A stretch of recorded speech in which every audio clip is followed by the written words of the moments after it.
Sometimes we underestimate how much impact a single person can make.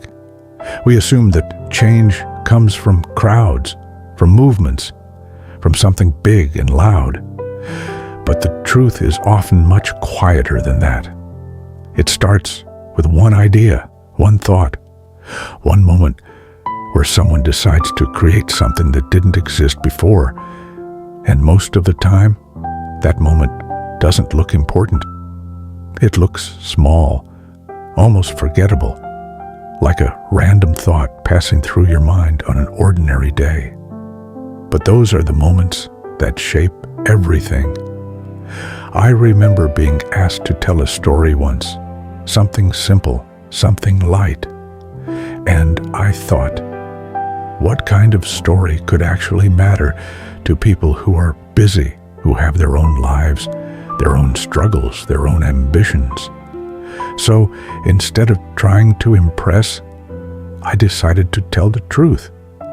Not a polished version of it, not something dramatic, just the raw, simple beginning of an idea.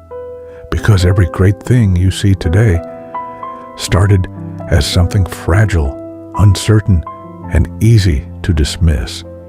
And that's the part people don't talk about enough. The beginning is always quiet. The beginning is always doubted. The beginning is always questioned. And yet, that's where everything begins. At that time, I had already built a few characters that resonated. The work had found its audience. On paper, everything moved smoothly, but success does not ease the creative process. It sharpens it. It raises expectations. It tightens deadlines. It quietly demands that you prove the last victory was not an accident. So, when someone asked me to develop something new, another protagonist, another concept, the pressure settled immediately. Creation is no longer just play. When survival enters a room, you stop asking, "What excites me?" and start asking, "What will hold?" I went home. I sat down. I let my mind wander without direction. I asked myself the old questions, but I listened for different answers. What actually makes a hero compelling? What separates a symbol from a stereotype? I realized it never starts with scale. It starts with specificity, a single defining trait, a limitation, a way of moving through the world that feels slightly out of place. And then, almost without intention, I noticed it. A small creature tracing a path across a pale wall. A spider. It paused. It adjusted. It continued. Nothing dramatic, nothing cinematic. Just precise, efficient motion. And something in my mind caught on that image. Not the creature itself, but the possibility it suggested. What if someone carried that kind of movement? What if they climbed, clung, shifted in ways that defied ordinary physics, but felt completely natural to them? It wasn't grand, it wasn't mythic, but it was distinct. And distinction, when handled honestly, carries its own gravity. So I followed that thread. I gave the concept a name. I tested it aloud. I listened for rhythm. Then I made a deliberate choice. I grounded it in humanity. I stripped away perfection. I removed the armor. I gave him doubts. I gave him friction. I gave him the kind of quiet isolation that comes from feeling too young for the responsibilities he carries and too responsible to walk away. I made him a teenager, not because youth guarantees sympathy, but because youth carries a specific kind of vulnerability. It hesitates, it misreads, it tries too hard, it apologizes for taking up space. At the time, the industry did not expect a young person to anchor a story like that. The logic was clear. Audiences want certainty. They want authority. They want someone who already knows how to win. But certainty does not invite connection. It invites observation. Vulnerability invites recognition. I shaped the pages. I refined the dialogue. I mapped the early beats. When it felt honest, I brought it forward. I presented it. And what I received back was not curiosity. It was dismissal. Clear, direct, uncompromising. I was told the concept would fail, that people instinctively recoil from spiders, that heroes must operate above ordinary struggle, that a teenager could not sustain narrative weight. Structurally, their concerns made sense. They followed established patterns. They aligned with proven metrics. But patterns do not create legacy. They preserve it.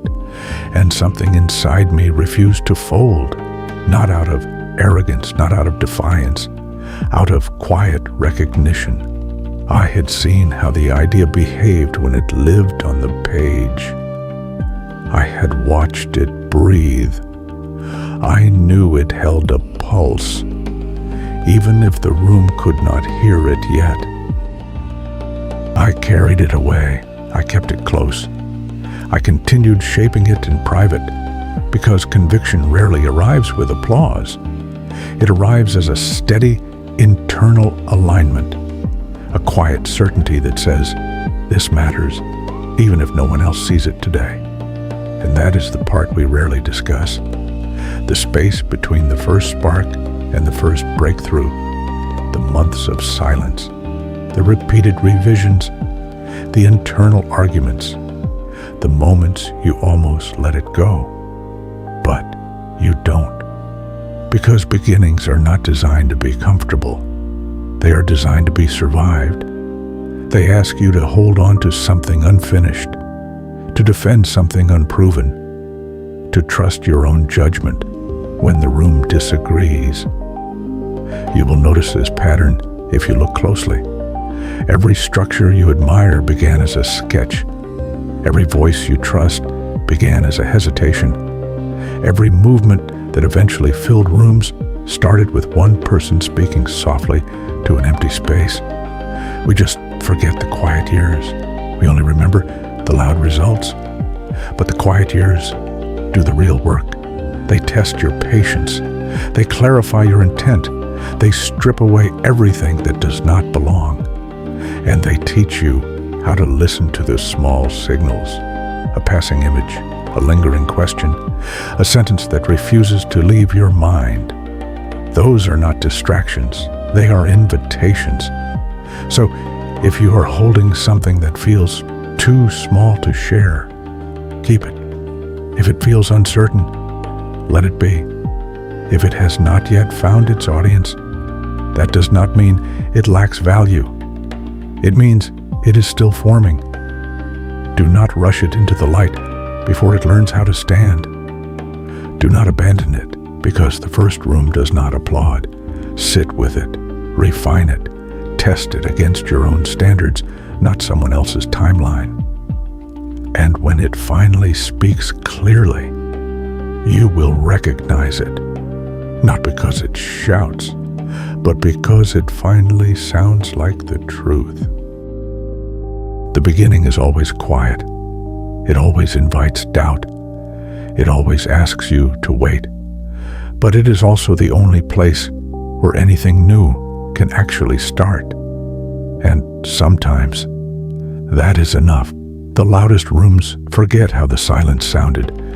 They only keep the echo, but you will remember the weight of that first page, the hesitation before the first line, the quiet argument you had with yourself about whether it was worth pursuing.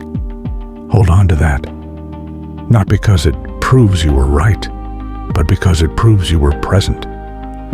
Creation does not ask for perfection, it asks for continuity. Show up again tomorrow and the day after. Let the idea age. Let it earn its edges. And when it finally steps into the light, it will not feel like a revelation. It will feel like a return. Because The beginning never really ends. It just waits for you to catch up to it.